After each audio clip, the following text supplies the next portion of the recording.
Players reveal helpful tips they missed in Love and Deepspace, and I'm about to share those with you. All of the important, fun tips and tricks you might have missed while playing Love and Deepspace. And you are more than welcome to, of course, share anything you feel like I missed out in this video to help other players, whether they are new or old or long-time players or veteran players or new players. Everyone can find these important tips helpful. So feel free to share your top tips for playing Love and Deepspace in the comment section below. So my fellow beach blossoms and flowers of Linkon, let us take to Reddit to read this post. This is a two-part post, so it's way too big to be put on one screen. So the first part reads, what is something in Love and Deepspace that took you way too long to realize? I saw a video the other day where someone mentioned they only just realized you can do some challenges 10 times at once instead of one at once. For me, that was obvious because the buttons are right next to each other. But it made me think, what were my why did it take me this long moments? For example, it took me forever to realize that when you're playing kitty cards with the love interest, you can just leave the match and still get chocolates. You only get 100 instead of 200, but since the cap is 2.4k and there are 5 love interests, you can just do the claw machine game with the 2 you like best and hit the cap way faster.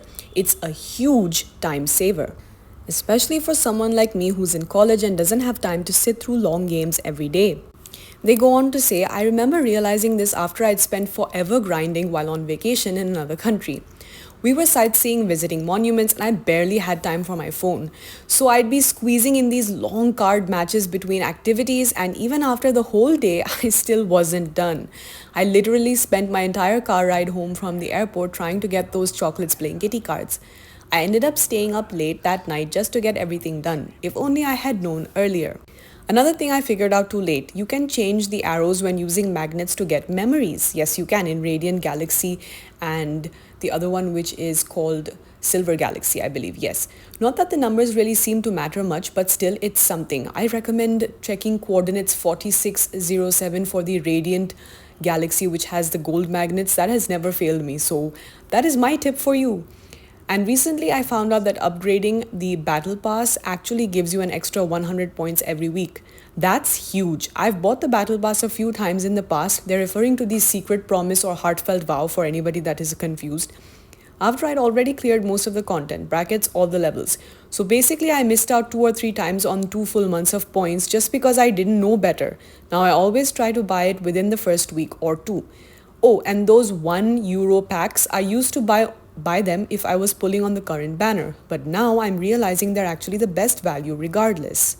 Even if you are not pulling on that banner, I'd rather spend €1 now and get 4 full wishes than spend the same later and get like half a wish. Of course, that is if your pity is low. Anyway, what about you? What's something that was right in front of you but it took you ages to notice or understand?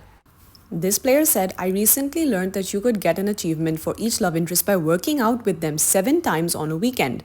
So I did 7 workouts at a minimum of 5 minutes each and I got the achievements for them.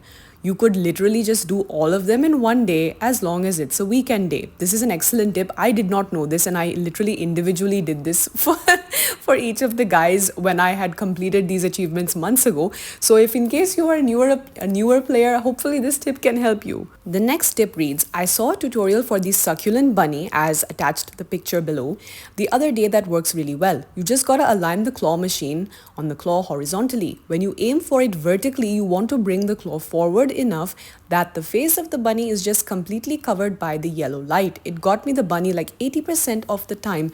Yeah, I will agree though, with some of these plushies, you really have to try to get them at a certain angle. Sometimes you have to knock them over 1 or 2 times to get them to be to catch on to the claw, or other times they just get picked up at the most random angle. So experiment and see which one works best for you when it comes to the 3-prong claw.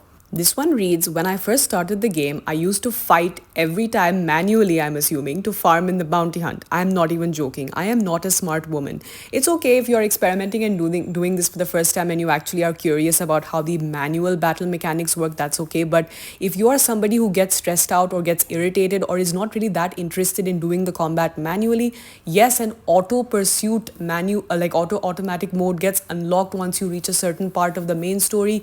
You do unlock the automatic battle feature, so make sure to use that if the battle mode is annoying you, okay? This next one is about the senior hunter contest. that you can clear round 3 in Senior Hunter contest and automatically get 6 stars from round 1 and 2 combined for all teams. That is automatically 18 stars with less effort. I was shocked when I discovered this. So yes, if you were not familiar or maybe you forgot, if you go to the Junior Hunter contest, primary or the Senior Hunter contest, I think this applies to main. I don't know. I believe this would apply to all of them. And there's kind of like a little message that pops up whenever the new Senior Hunter contest refreshes. It will tell you this message. It's not that huge, but it does tell you. I mean, the text is not that huge, but it tells you that if you, upon clearing stage 3, the previous stages will automatically get cleared. So that is something to keep in mind if you didn't know or needed a refresh. This one says, it took me 10 weeks of playing to realize that swap cards with Xavier without getting caught in kitty cards means swap the kitties in the cups and not his cards, my cards, or the cards from the deck.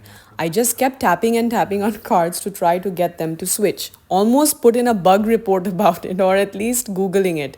But then I'd forget until the next week. I'd kick myself, but when you say cards, I'm going to think you mean cards and not cats. That's very valid, to be honest. Another reads, discovered this yesterday. Kind of niche for if you want to complete this weekly tasks on Monday for max rewards, but don't want to use your magnets or cubes for 5 explorations yet or whatever else. You can quite quickly hit the quota for the complete 10 Deep Space Trials weekly task even when you are stuck on all of them. As long as you can get at least easily pass fight one half or half of one of the double stages, it will still count. Just beat fight 1, preferably with an overpowered team and with auto battle for low effort clears. Let it go to fight 2, then exit out and repeat. It will still count for the tasks.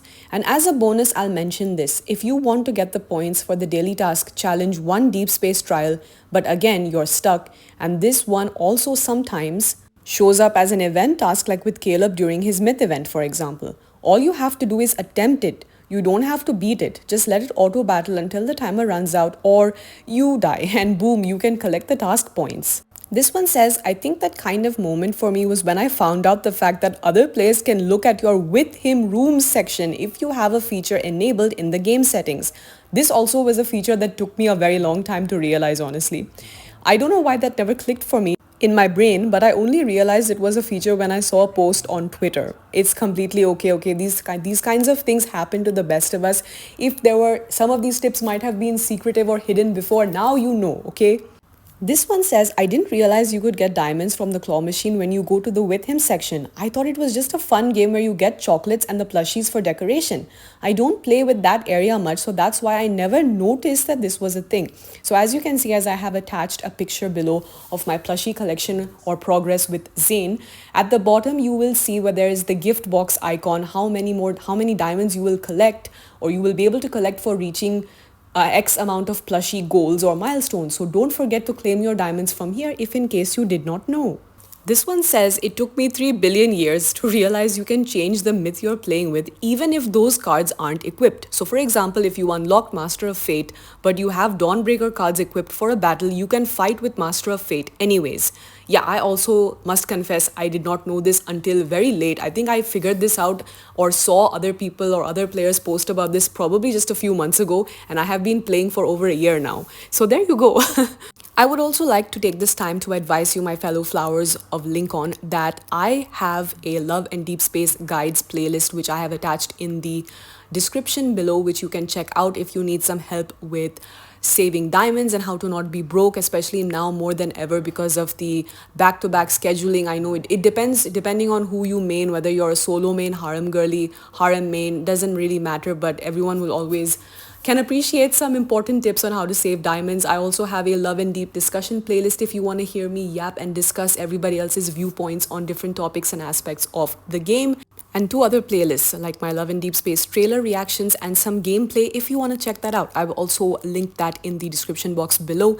Now, my personal quick tips and tricks is that every week when Monday comes along, there's a weekly reset, right? Not only to your dailies and weeklies, obviously, but if you go into the with him section, when you share your room design, there's 10 diamonds over there. When you get a new card from Radiant Galaxy, it doesn't matter if it's a new card or an old card from Radiant Galaxy or from the Silver Galaxy, you can get 10 diamonds for sharing the card that you get or shard that you get.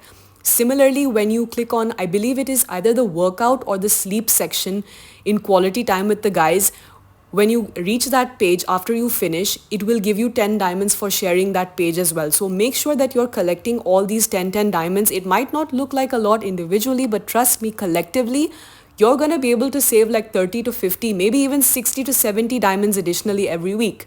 So that will add up. So that is my tips for now. If you have any other amazing tips and tricks you would like to share that you discovered by yourself or you found out from another player recently, I would appreciate if you could drop it in the comment section below and we can help each other out.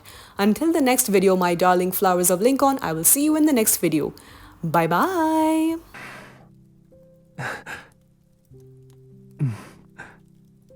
Time to wake up and drink some water.